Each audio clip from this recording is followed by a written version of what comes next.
Hello everyone.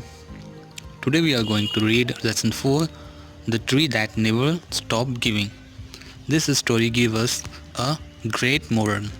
Okay बहुत अच्छी story है ये, एक पेड़ और एक लड़के की, जो पूरी लाइफ के बारे में, दोनों की लाइफ के बारे में बताया है, और एक ट्री के बारे में बताया है कि वो कभी भी अपने साइड से देना कभी बंद नहीं करता. ठीक है, तो ट्री का इम्पोर्टेंस यहाँ पे शो किया गया है. काफ़ी अच्छी स्टोरी है, लास्ट तक देखिएगा. तो चलिए स्टार्ट करते हैं अभी. There lived a naughty boy in a village. एक नॉटी बॉय, नॉटी मतलब शरारती लड़का जो है, एक गांव में रहता है. Each day the boy spend hours playing near the large old mango tree. वह अपना काफ़ी समय, लगभग हमेशा वो क्या करता था, एक पुराने और बड़े से आम के पेड़ के पास में बिताता था. He would make a crown of its leaf and then proudly declared, I am the king of the forest. वो क्या करता था, उसकी पत्तियों से क्राउन बनाता था. क्राउन मतलब ताज.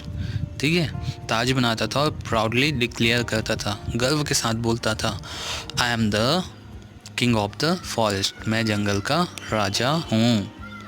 The tree loved to have the boy visit it and play in its branches. जो पेड़ था उसको भी ये काफ़ी पसंद था कि वो बच्चा वहाँ पे आए और उसके डालियों के साथ में खेले. ठीक है, लड़के का आना वहाँ पे उस ट्री को काफ़ी पसंद था. Time passed. The boy grew to be a man, but to be the tree he would always be a boy. Time past, समय बीतता गया, और जो लड़का था, बॉय ग्रू मैन, लड़का जो है अब बड़ा हो चुका था, आदमी बन चुका था, है ना. और वो आदमी तो बड़ा तो हो चुका था, पर उस ट्री के लिए वो जो लड़का था आज भी वो एक छोटा बालक ही था. Gradually he stop coming to the tree. धीरे धीरे, ग्रेजुअली मतलब धीरे धीरे, समय के साथ वो वहाँ पे आना कम करते जाता है और बंद कर देता है. Then one day, to the tree's great delights, he saw the boy approaching. एक दिन की बात है, ट्री देखता है और काफ़ी खुश होता है. ग्रेट डिलाइट मतलब, डिलाइट मतलब होता है खुश होना, है ना. बहुत ज़्यादा खुश होता है. The boy is approaching to the tree. Boy जो है ट्री के पास अब आ रहा था, उसको देख के काफ़ी खुश होता है. The boy said he needed money, for without money he couldn't marry. Boy वहाँ पे पहुँच के, वो लड़का वहाँ पे पहुँच के बोलता है, मुझे पैसे चाहिए, बिना पैसे के मैं शादी नहीं कर पाऊँगा, नहीं कर सकता. he couldn't marry. ठीक है, marry मतलब शादी करना. take my mangoes, they are the best varieties, sell them and you will have more than enough money, offer the generous tree.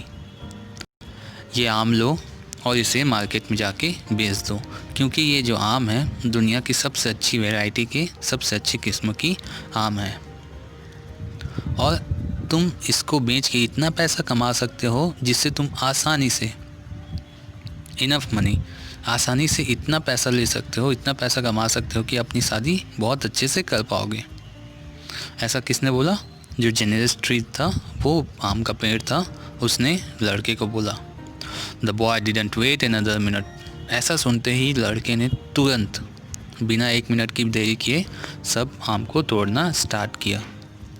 The boy stripped the tree off every single mango, sold them and got married.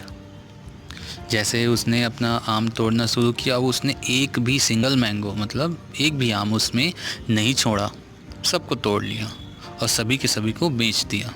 Sold them and got married, और finally उसने शादी कर ली.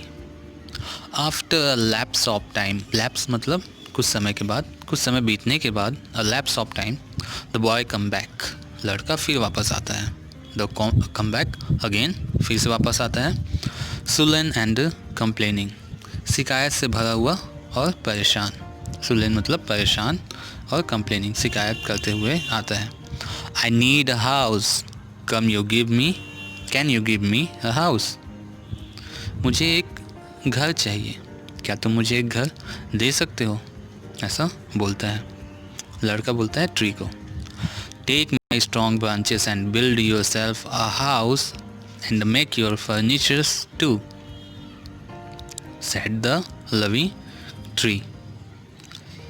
जैसे ही उसने जो tree होता है वो सुनता है कि उसको हाउस चाहिए, तो बोलता है मेरे जितनी भी ब्रांचेस हैं, मेरे जितनी भी शाखाएं हैं, उसको ले लो और उससे एक बहुत अच्छा घर बना लो, और तुम्हें इतनी लकड़ी भी मिल जाएगी कि उसके लिए तुम घर के लिए फर्नीचर्स, जो कुर्सी, टेबल, सोफ़ा, पलंग, ये जो होते हैं वो सब भी बना पाओगे। ऐसा किसने बोला? उस ट्री ने बोला। So the boy hacked down all the branches, leaving the tree with just his trunk. जैसा ही सुना उसने क्या किया? बॉय ने सभी के सभी जो तने थे, शाखाएं थी, उसको काट डाला और नीचे गिरा दिया। उसके में सिर्फ और सिर्फ अब उस पेड़ में सिर्फ ट्रंक मतलब उसका जो मोटा वाला पार्ट होता है, ठीक है, जिस पे पूरा पेड़ खड़ा होता है, तना, ठीक है, वो जो पूरा ट्रंक होता है उसको छोड़ देता, बाकी सभी चीज़ें काट लेता है। Slowly the tree aged without it branches and leaves. धीरे धीरे जो पेड़ होता है वो बूढ़ा होने लगता है, एज्ड, बूढ़ा होने लगता है। क्यों? Without its branches and leaves, उसकी बिना पत्तियों और ब्रांचेस के, टहनियों के क्या होने लगता है? बूढ़ा होने लगता है। ओके, क्योंकि बिना पत्ती के वो भोजन कैसे बना पाएगा? He can not do the photosynthesis ना। It felt lonely and sad, और वो धीरे धीरे felt second form, lonely and sad, अकेला और दुखी महसूस करने लगा। इट मिस्ड द बॉय, वो जो पेड़ था वो लड़के को हमेशा याद करता था, मिस करता था। Years went by. The lonely tree often thought of the boy, and then one day the boy came again, not quite as young as before. हमेशा सालों साल बीतते गए। The lonely old tree often thought, जो बूढ़ा और अकेला जो वृक्ष था वो लड़के बारे में हमेशा सोचते ही रहता था। एक दिन ऐसा आया, वन डे कैम, वो बॉय फिर से आया, came again, but not quite as young as before, पर अब वो उतना ज़्यादा क्या था, यंग, जवान नहीं था, ठीक है। I need a boat, he said to the tree. वो जैसे ही पेड़ के पास पहुंचता है वो लड़का, वो बोलता है मुझे एक बोट चाहिए, एक नाव चाहिए, ऐसा बोलता है वो ट्री को। I want to travel to see something of the world, मैं दुनिया की हर जगह को देखना चाहता हूँ, तो उसके लिए मुझे क्या चाहिए? नाव की आवश्यकता होगी। Take my trunk, it's all I have left, but it will make you a sound boat. जो मेरा ट्रंक बचा हुआ है, ट्रंक मतलब वो जो बड़ा सा तना जो है, उसका जो मेन हिस्सा होता है वो बचा हुआ है, उसको तुम ले लो और इससे एक अच्छा सा साउंड बोट, मतलब अच्छी किस्म का एक क्या कर लो, बोट बना लो, बोलता है। बाकी सब चीज़ तो ले चुके हो, इसको भी ले लो, बोलता है। ऐसा कौन बोलता है? सैड द ट्री, ट्री बोलता है। The thoughtless boy took the trunk, made his boat and sailed away without even once thinking about the tree and what he had done to it. जैसे वो बोलता है ट्री ऐसा कर लो बोल के, तो वो थॉटलेस बॉय, ना समझ लड़का, बिना विचारहीन लड़का, ठीक है, बिना विचार किए उसके तने को काटता है, उसके ट्रंक को काटता है, उससे नाव बनाता है, एंड सेल्ड अवे, और उस नाव में बहुत दूर निकल जाता है, बिना इसके परवाह किए कि उस पेड़ का क्या होगा और उसने उस पेड़ के साथ पूरे ज़िंदगी भर क्या किया। ये सब बिना सोचे वो अपने सेल्फिशनेस को लेके उस बोट में निकल जाता है। Finally the boy become a tired old man. एक दिन ऐसा आता है कि वो जो लड़का होता है वो टायर्ड ओल्ड मैन के रूप में परिवर्तित हो जाता है, मतलब बूढ़ा हो जाता है, थका हुआ बूढ़ा, समय के साथ तो बूढ़ा हो गई। And now all he could think of was his faithful friend the tree. अब उसको समझ में आता है कि उसने उसके बहुत अच्छे वफादार पेड़ के साथ में क्या क्या किया। सोचने लगता है मैंने बहुत गलत किया, मैंने ये किया वो किया, जितनी भी चीज़ें थी उसको अब वो याद आने लगी। कम बॉय कॉल द ट्री, ठीक है। और उसका जो फ्रेंड था जब उसके पास पहुंचता है तो बोलता है वो जो ट्री का जो कुछ हिस्सा बचा होता है, देखो पिक्चर में यहाँ पे दिख रहा है ना, ये वाला हिस्सा है ना, स्टम्प बोलते हैं, मतलब उसका ठूट एकदम छोटा सा टुकड़ा, ठीक है, जो ज़मीन से लगा होता है, चबूतरे की तरह होता है ना।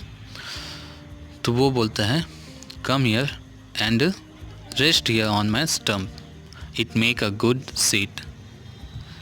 मेरे पास आओ और मेरे स्टम्प पे, उस ठूंठ पे क्या करो, बैठ जाओ, ये बहुत अच्छा एक चेयर की तरह काम करेगा।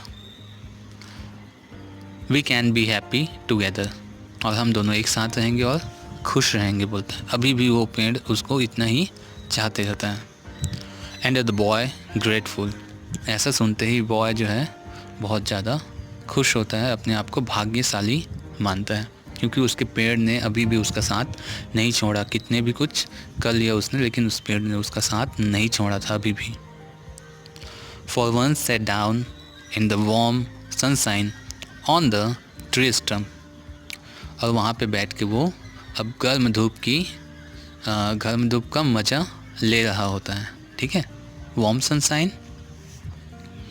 And the tree was happy, और इसके साथ ही वो जो ट्री होता है, वो जो पेड़ होता है, वो भी काफ़ी खुश रहता है, ठीक है। तो इस जो कहानी का मोरल ये है कि पेड़ जो होते हैं, हम लोग पेड़ों के साथ में, ये थोड़ा डिफरेंट थिंकिंग है ना। पेड़ों के साथ में हम क्या करते हैं, जब भी हमको पेड़ों की ज़रूरत होती है हम पेड़ के पास पहुंचते हैं, फल चाहिए फल ले लेते हैं, लकड़ी चाहिए लकड़ी ले लेते हैं, जो भी चीज़ चाहिए उससे ले लेते हैं, लेकिन हम लोग उसको क्या देते हैं, कुछ भी नहीं।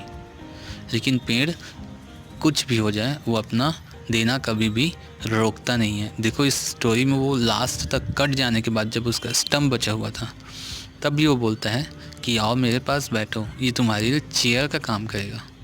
मतलब एटलीस्ट वो वहाँ पे उसको रेस्ट देता है, पीसफुलनेस देता है, ठीक है, उसको उसके आखिरी दिनों में वहाँ पे शांति देता है। तो ये स्टोरी निकलता है, इस स्टोरी का मोरल यही है, ठीक है। तो वीडियोस अच्छी लगती होंगी तो लाइक शेयर सब्सक्राइब कर दीजिएगा। कोई भी कमेंट्स रहते हैं तो कमेंट्स में कर दीजिएगा, और जितने भी जो स्टोरी आती हैं उनके सभी के उसके जस्ट बाद पे क्वेश्चन आंसर दे दिए जाएंगे, तो आप इसके जस्ट बाद पे इसका क्वेश्चन आंसर लिख पाएंगे, ठीक है। सो बाय बाय।